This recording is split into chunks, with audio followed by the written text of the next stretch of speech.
Native animals, but especially native insects, need native plants. Native insects only eat native plants. Bring Conservation Home is a program within the St. Louis Audubon Society.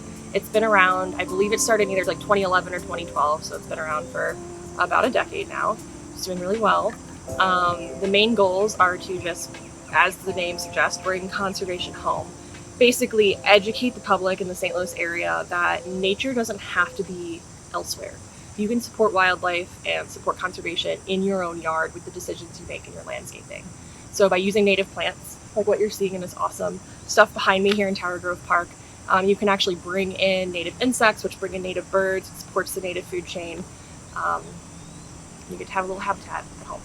There are an awful lot of gardeners that do not understand, because of the commercial interest, that native plants are just plants. It turns out that birds require bugs, and bugs require plants. So Audubon got into, well, if we plant plants, then we'll have bugs, and then the birds will be back, and it has proved highly effective. So by bringing in all these non-native species that have become so popular in landscaping, your boxwoods, your peonies, your invasive honeysuckles, winter creepers, things like that, our native insects are not eating them, which means they don't have a source of food, they're dying off, there's this huge insect population collapse.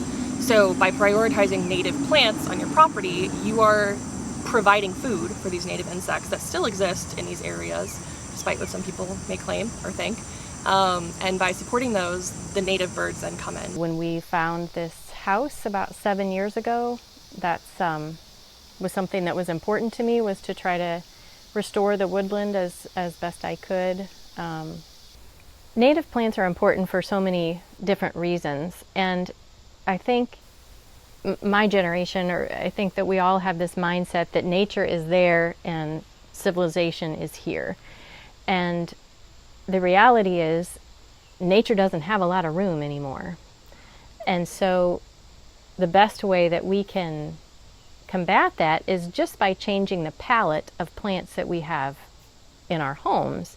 So we're creating our own, ecosystem sanctuary. We have some people that have been gardening for years and have been gardening with native plants, and they're looking to kind of boost up their environment. We have other folks that are brand new to buying a house, first house they've ever owned, and they know that our native birds and animals are in dire straits, and they want to say what to do, and they have no idea of any gardening. They've never done gardening in their life. So we have a complete range of folks. Single nest of chickadees, which are a very, very small little songbird, need anywhere between 6,000 to 9,000 caterpillars to raise one single nest of chicks.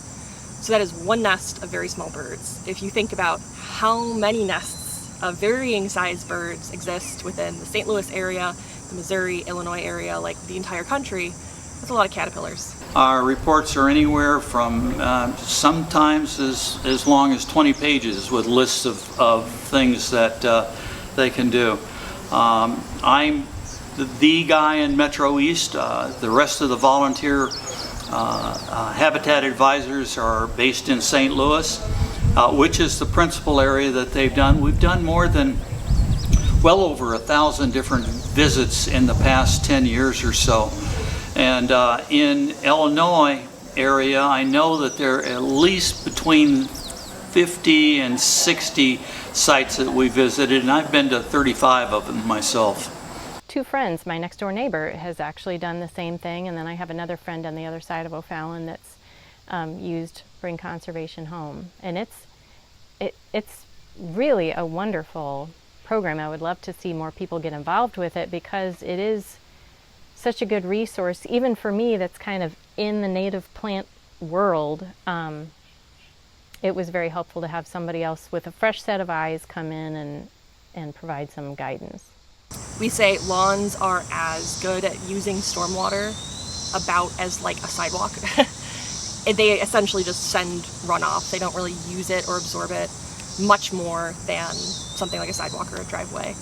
versus a native planting, having shrubs, having trees, having that root diversity is actually gonna hold and capture water. So the best compliment I ever got was a couple years ago, and it was a young kiddo, 6, 7 years old from the neighborhood, and she was over, and she said, you know, the best thing about your yard is that it's alive.